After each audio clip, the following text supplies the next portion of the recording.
Cool. So we are live now here. So first of all, thanks everyone joining to this special session of Let's Talk podcast.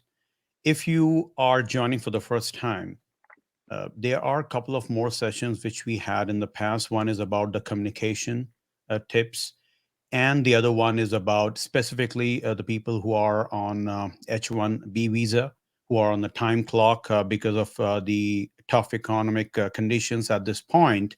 They've been laid off and they have only 60 days before, otherwise they have to leave the country. So we have those discussions. Today we are having a discussion about how you present yourself in terms of resumes to the possible employers. And then tomorrow also we have one session about high performance mindset in this tough time. So please promote and share, because your one share can really help to change someone's life here. So that being said, let me give you a perspective. When I was a kid, once my teacher asked, "Can you tell me something about yourself?" And I froze. And then she immediately got that, okay, I'm nervous. I cannot say something. So she asked, "Okay, would you like to write something about yourself?" And I said, "Yeah, okay, sure." And I started writing, and my hands started shivering, and I was like trembling. And that was one of the thing which still sticks to my mind, that, and I think many of you can resonate. We try to learn everything in our surroundings about the world, but sometimes we forget to learn about ourselves. And even if we learn about ourselves, we do not know how to comprehend, how to write it on a piece of paper. It's so important. And this is something where we have to develop. It's a skill. It's not like something which is inherently kind of comes. And it took me some time to, if someone asked me, like, "Oh, can you tell me about yourself?" What would I say?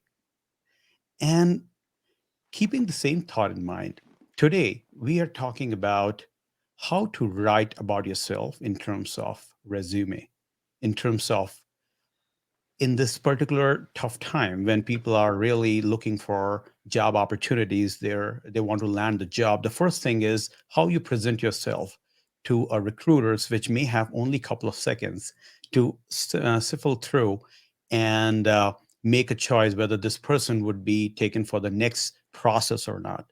So that being said, I reached out to a wonderful person, Robin, and I've seen that she has such a good way of explaining through various posts about how to develop a mindset, how to write a resume. And there are so many things.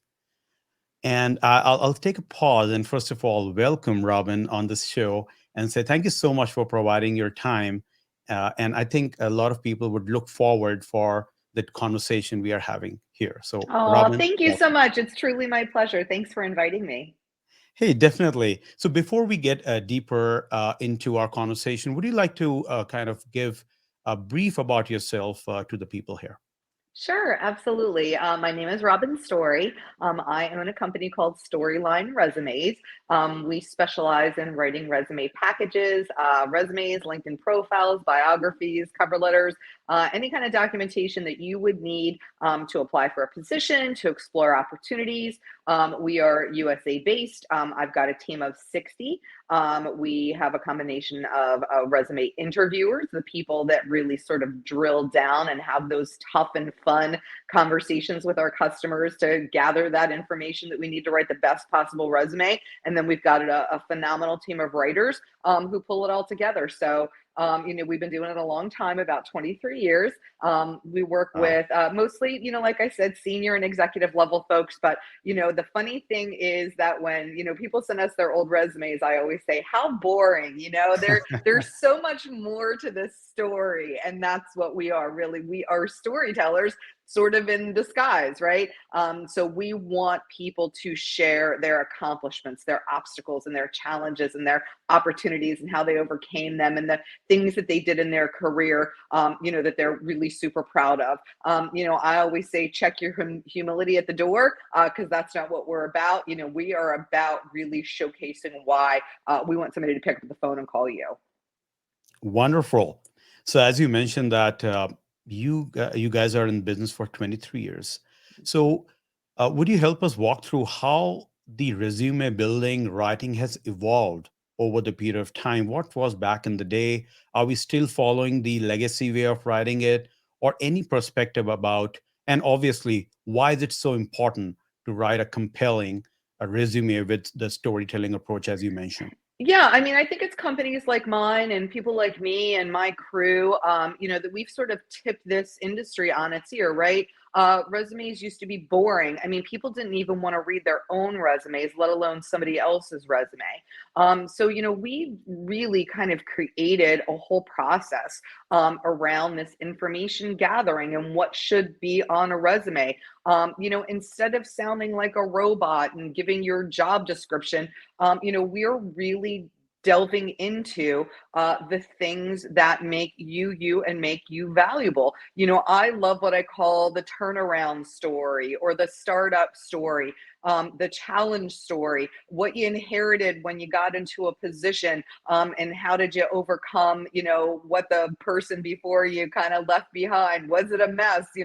Was the team unmotivated? It resonates with people who are reading your resume, right? If you tell a story about taking a team of underperformers and really turning them around, right, and making them high producers, building engagement and building motivation and culture, and all the things that lead to greater growth for a company, other than saying something like, I manage a team of six, right? So we really get into the nitty gritty details, the things that people find interesting, not necessarily just recruiters, because it could be hiring managers. I mean, there's a lot of people that might look at a resume from an applicant. So ultimately, it's about engagement. It's about what makes you different than, the guy or gal that's also going to be applying for this job, and why should they pick up the phone and call you? That's what we are all about. That's great, and I think as you mentioned that. Resume, the way how we write is a kind of a storytelling approach, which we have to. I mean, it should not be boring. So one of Right. the way which I did in the past as well is when I write something about it, maybe I'll reach out to my close friends or relative Mhm.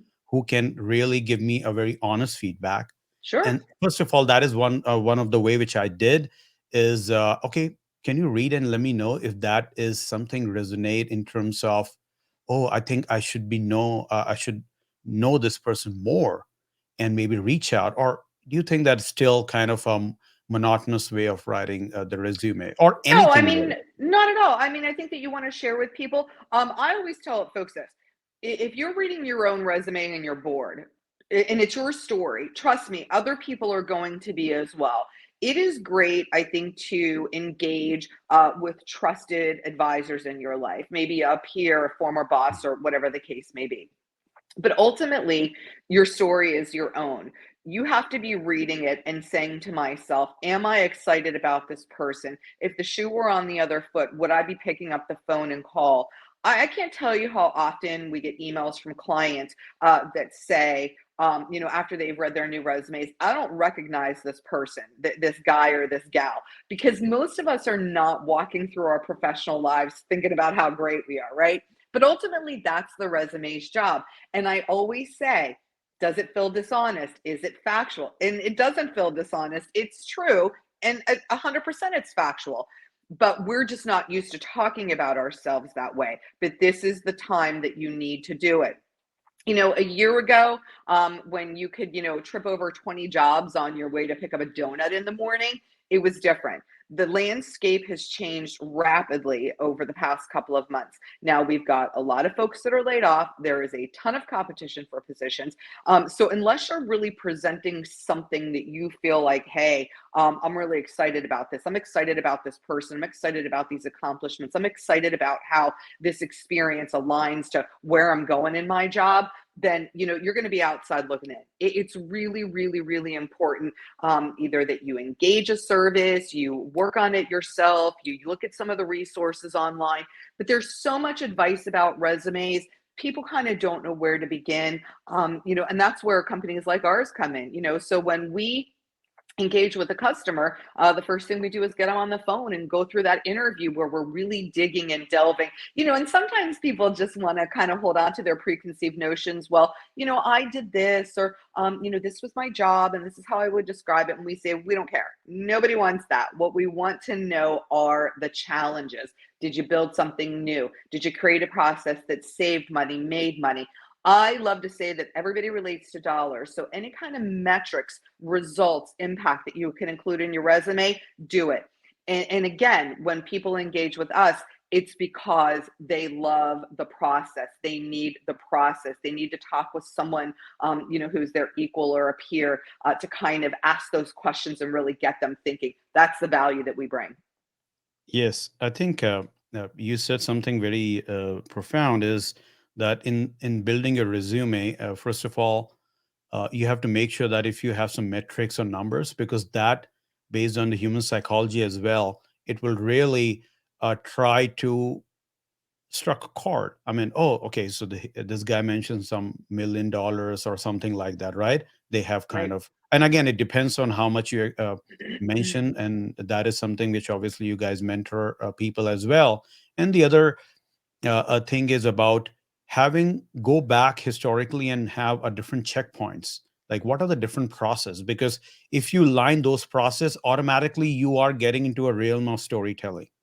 Like, you started from X, then get to Y, and then eventually get to Z. So it's a kind of maybe like, what is the challenges, what is the strategy, and then what was the outcome, something Oh, like that. absolutely. Absolutely. For really every job that you've done over the past 10, 15, sometimes 20 years, we kind of go through that exercise and ask those questions. And every job might be different. In one job, it might have been about people. In the next job, it might have been about process. And the next job after that, it might have been about introducing new technology or new ways to go to market. There are so many interesting things that people do. None of us end up where we started out, right? So from year to year, 2 years to 2 years, 10 years to 10 years, your career changes rapidly as you grow, as you gain additional responsibilities, as you take promotions. I've seen some really funny and interesting things through the years. And, my favorite is always, about the money, right? People that are, making XYZ in their current position, and then they have their resumes done and we really sort of start digging into their history, and maybe they have a manager title but they're really doing director level responsibilities.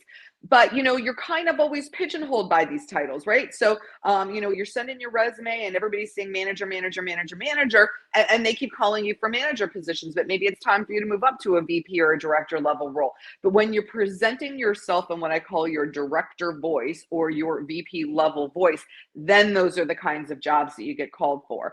So we kind of get away from that like worker bee approach into that real leadership level language. And that's how people end up, going from making, 120 grand to 200 grand, which sounds crazy, but it happens all the time. It's because someone has recognized that the level of work that you're doing is truly on par with the position that they're hiring for, which may be that higher level role. That is for me the most gratifying and the most fulfilling, kind of all the stories that we hear. I love to see people go and get paid what they're really, really worth.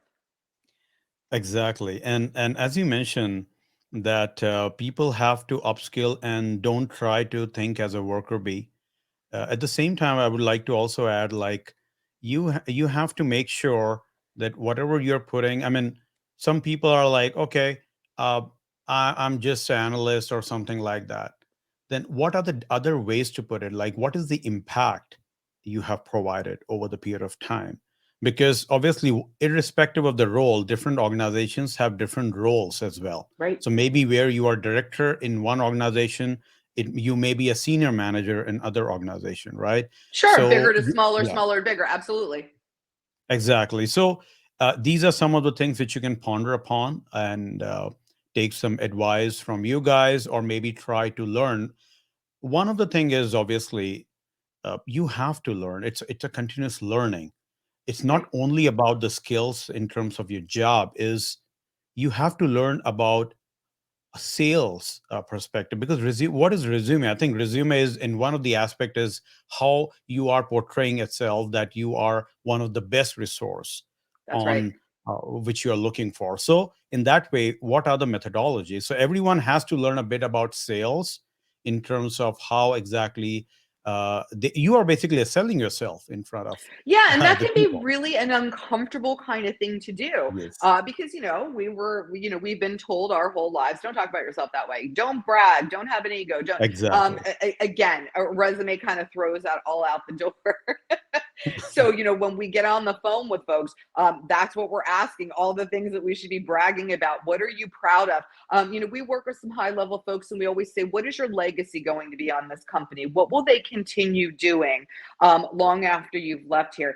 And that's such a meaningful conversation because we've worked with some really amazing people, and the things that they have done or created or patented or developed, or they're not really focusing on that at all. They're just going about their resume just like every old resume. And I always say that is an amazing story. Why aren't you telling it? So we are looking for those amazing stories. Don't be afraid to align your history to your goal. So like when we engage with a customer, we give them homework. We have them do like a mock job search, where we're going to have them go online, they're going to look for jobs, they're going to send those over to us. And then when we're creating that resume, we're doing it based on two things: your history and your future. Where you've been, how does that align to where it is that you are going? And that's where some of the keyword play comes in. That's where the higher level stories come in. So if you are a senior accountant or a senior finance person and you want to be an assistant controller, you want to be the chief financial officer, your resume needs to be reading like you're already there. I always say that resumes are like the old saying about dressing for the job that you want instead of the one you have. Same thing. You want to make sure you're reading like you've already attained that job. Then you don't find yourself so much at the disadvantage of, can this person envision me in the role? You've already done the work for them, and they should be envisioning you for the role, if it's done right. That's how you get the call. That's great. Uh, so I have one question about which I think I have heard from a lot of folks out here Mhm. is some people say that your resume should be short and crisp. And some people say that you have to involve or you have to put in as much information. So as you mentioned that storytelling, it involves that it go beyond like 2 or 3 pages.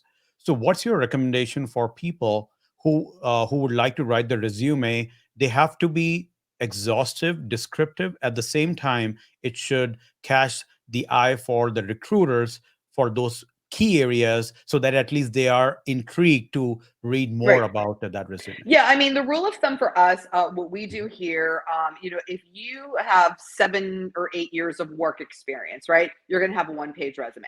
Anything over that predominantly is going to be a two-page resume. Again, since we tend to work with more senior level people and more executives, we're always at that two-page, maybe three-page. I've seen everything from, a one-page to, I was just telling someone this story the other day how a couple of years ago I got in a 37-page Wow. resume from a tenured professor of music, and he was listing everything that he had done back from from when he graduated in like 1959. So obviously nobody wants to read that, but 2 pages really is the gold standard. We try to limit it at that, because again, this is like a synopsis, an overview, and we develop what I call resumes that are top heavy, which means that your most recent experience gets a majority of that resume real estate. So your most recent job should take up a good amount of space on that resume. Then the next job, then the next job. We tend to go back in description about 15 years, sometimes 20 years. And then because people have older experience, but we don't want to date them and we don't want applicant tracking systems picking up earlier dates, we kind of eliminate the dates from the earlier career stuff, and we'll just list out the name of the company and the title. And again, it doesn't have to be everything that you've ever done, but if you had a 2-year stint at IBM in 1996, I probably want to include that on your resume because IBM is a recognizable name. Or if you worked for Sanofi, or if you worked for whomever, we just do like a little section where we call it that early career summary. But the details of what is relevant to your work history tends to run around 15 years. 15 years. Okay, Mhm. got it. So basically, you're saying the gold standard is around 2 pages. And again, it depends on the number of experience, which Right. brings me, yeah, yeah, you're saying something. No, go ahead. I'm sorry. Okay, I'm yeah. agreeing. Okay, which brings me to the last part of our conversation is about What about those people who are just getting started, the fresh grads? They don't have any experience. They don't have anything to write from the experience perspective. What's your suggestion for them? Right. I always joke that if you recently graduated from college, you're very good at beer pong, and maybe you've done some work. But everybody has experience. So for fresh graduates, I always recommend that you put on pretty intensive descriptions about any internships, and it's so important to be thinking about your resume, and how that's going to springboard you into your first post college job. So you want to make sure that you're taking advantage of any internships that you can. A lot of people end up doing maybe one internship during their college career, but I say it's never too early to start. So you should be applying for and getting internships your sophomore, your junior, and your senior year.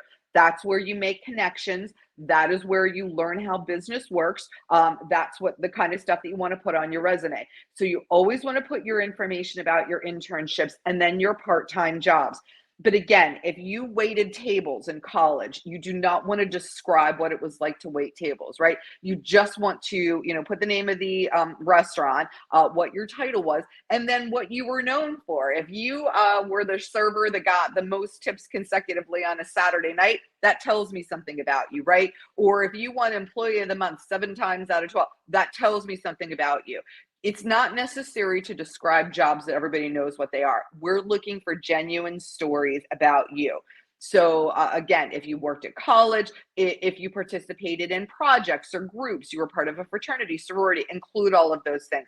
But you want to make them interesting, and you want to showcase on that resume genuine stories about you, your character, your skills, your experience, what your passions are, what you love to do, where you want to go in your career. That is all fair game for kids coming right out of school. That's fantastic advice. Just try to put in where you think that you valued. And as I think you mentioned, a pretty profound statement here is what you were known for. Right. And this is something which is not a one day or couple of hours thought process. It's a long process. You have to sit down, think about it. It's not like just writing a resume. And this is something most of us, including me, have done in the past, that okay, just write a resume and then we are good. It's a storytelling approach. Just It is. check with any people who are in the storytelling business how much time they spend. Yes, go And ahead. I tell people this, your resume, when you put it in this perspective, your resume is the one thing that you can control when it comes to your job search. So when you think about your resume being that one thing that people are going to see to make a determination as to whether or not they're calling you or someone else, it needs to be the best that it can be. So again, that's why companies like us exist. That's why other services are out there doing a similar thing. You want to make sure that whatever it is that you're telling, you're making it worth it. Because again, it's always going to be the one thing that they're going to refer to. It's what you're going to include with your application. And yes, absolutely, everyone should have a LinkedIn profile. Maybe that'll be a conversation for another day, how your LinkedIn Yes. might differ from your resume. But you want to make it count, make it worth it. Do your best, tell your story in the most genuine and honest and compelling and exciting way possible. And that's the thing that makes the phone ring. Exactly. I think that's exactly. You have to create your presence, create your brand, and the way how you write it. And if you are stuck, please take professional services help like Robin. Which that being said, Robin, thank you so much for providing your time and sharing your insights on the resume. One last word from maybe from your side about if people would write like to reach out to you Sure. for the assistance, how they can reach out. What are the different Yep, they avenues? can reach right out to us through LinkedIn. My name is on the screen. All you do is look me up on LinkedIn. You can message us. You can text us. My number's right there on the page, and we'll be happy to get back with you. That's great. So, Raman, thank you again so much, and have a great day and all the best for your future endeavors. Thank you. Super to be here. Thanks for having me. Definitely. Bye bye. Bye bye.